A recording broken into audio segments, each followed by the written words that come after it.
Hi besties! ギャル日本語のキティです。みんな元気ですか？はい、このポッドキャストは日本人ギャルの私キティが、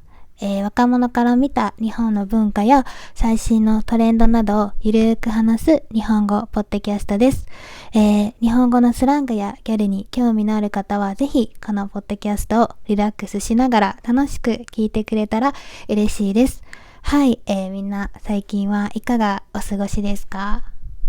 キティはね、最近めっちゃ面白い英語のポッドキャストを見つけて、もうそれ聞くのにめっちゃハマってて、もう毎朝めっちゃ聞いてます。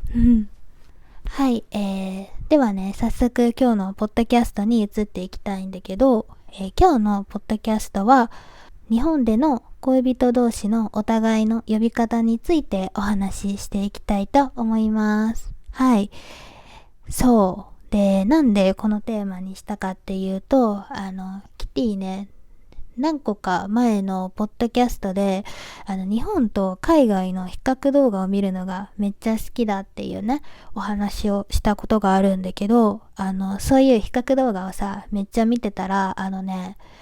海外のショート動画も結構流れてくるのね。で、そこでなんか、多分アメリカだったと思うんだけど、そのショート動画で彼女が出てきてて、でそれでなんか彼女が彼氏をなんか名前で呼んだの。そしたら彼氏が何みたいななんか感じの反応して、なんかめっちゃ変な反応したのね。でなんか自分が何かやらかしたみたいな感じの反応をしてたから、なんでってキティは思って、なんかその理由をね調べてたら、なんか多分アメリカではその恋人同士を呼び合うニックネームがあって、なんかベイビーとかそういうニックネームがあって、名前を呼ばれることはなんかすごい怖いというか変なことらしくって、そうでこれめっちゃなんかキティにとっては結構新しい考え方だったから、そうでこれめっちゃ日本とその海外でなんか感覚が違うなって思ったから、今日はこのテーマにしてみましたはい。そうだから今日は日本では恋人同士お互いのことをなんて呼ぶのかっていうのをキティがお話ししていきたいと思います。はい。じゃあね、まず一番多くって一般的なのがお互いの名前を呼び合う方です。そうで、下の名前ね、そうお互いの下の名前を呼び捨てで呼び合うことが一番多いです。で、呼び捨てっていうのは、さんとかちゃんとかくんとかっていう継承をつけないで、名前だけで呼ぶことを呼び捨てって言うんだけど、例えば、さくらさんっていう女の人がいたとしたら、さくらって呼んだり、あきらさんっていう男の人がいたら、あきらって呼ぶことを呼び捨てって言います。そう。そんな感じでね、お互いの下の名前を呼び捨てで呼び合うのが一番一般的です。そう。日本では、なんかね、下の名前で呼ばれることってすごい特別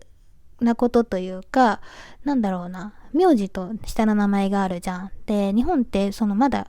心の距離が遠い人とか、初めて会った人とか、あんまり親しくない人には名字プラス3で呼ぶことが多いんだけど、そうだから結構日本人にとってなんか下の名前で呼ばれることってすごい親近感が湧くというか、こう親しみが出るというか、なんかね、心の距離がすごい縮まる感じがするのね。だから友達とかだったら結構下の名前で呼び合うことが多いんだけど、そんな感じでね、お互いを下の名前で呼び捨てで呼び合うことが一般的です。で、呼び捨てが、すごい一般的なんだけど、キティがね、今回 YouTube のサムネイルに書いたんだけど、最近日本の女の子の間で、この呼び方されたらめっちゃメロいねってなってきてるのが、ちゃん付け呼びです。名前にちゃんをつける呼び方です。で、メロいっていうのは、メロメロになるとか、あと、キュンってするっていうような意味が含まれてる言葉なんだけど、ちゃん付けでね、呼ばれることがめっちゃ最近はメロくないってなってきてます。で、例えば女の子の名前がさくらだとしたら、さくらちゃんって彼氏から呼ばれるのがめっちゃメロいってなってます。付き合った後も。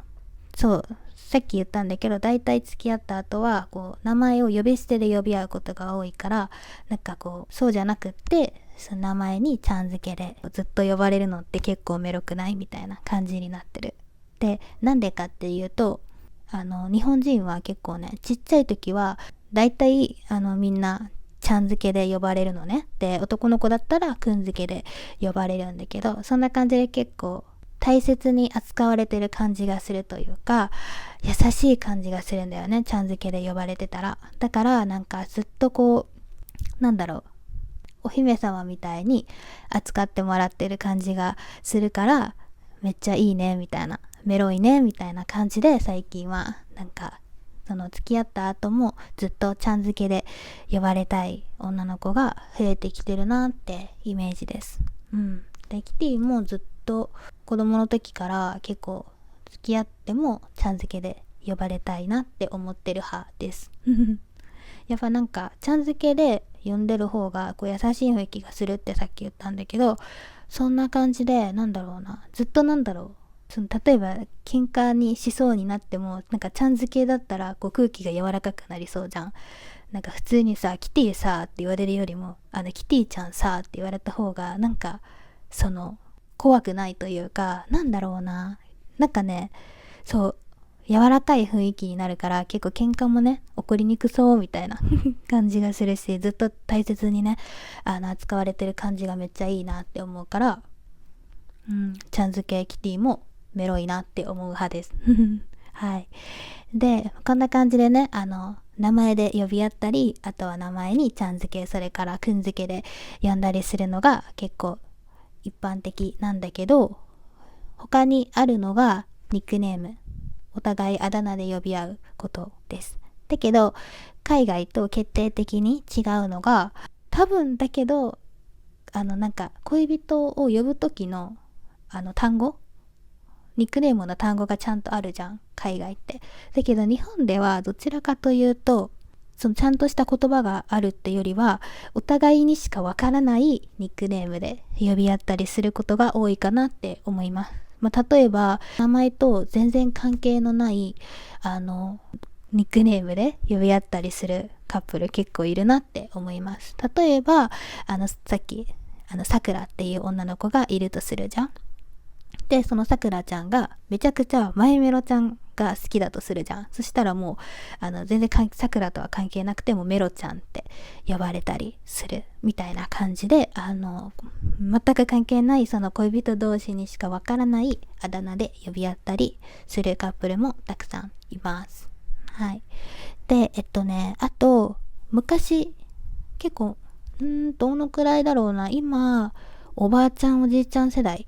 でたまにいたのが、女性がね、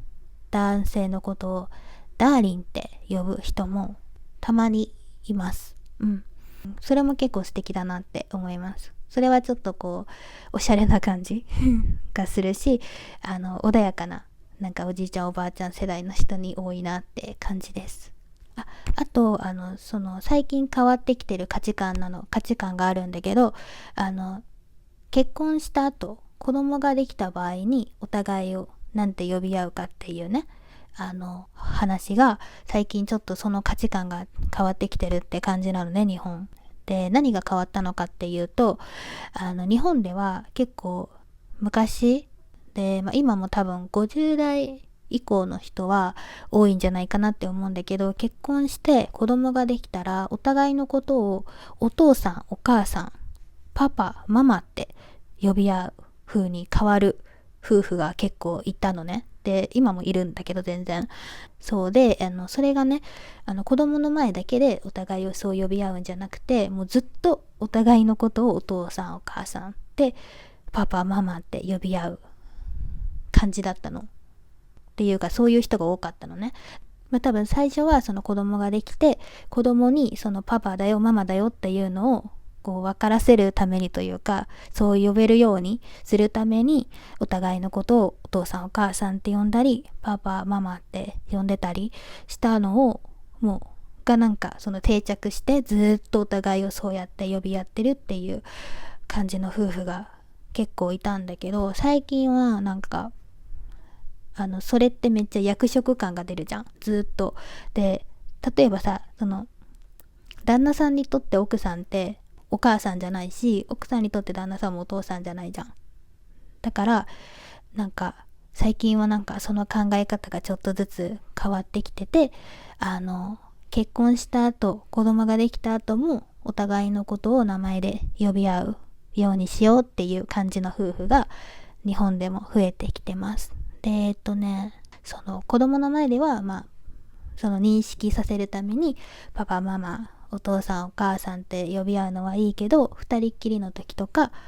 二人でいる時はもうお互いの名前で呼ぼうねみたいな感じの夫婦が増えてきてるなって感じです。とか、もはや子供の前でも全然名前で呼び合おうみたいな感じの夫婦も増えてます。そんな感じで日本では恋人同士はお互いのことをお互いの下の名前で呼び合うことが一般的です。で、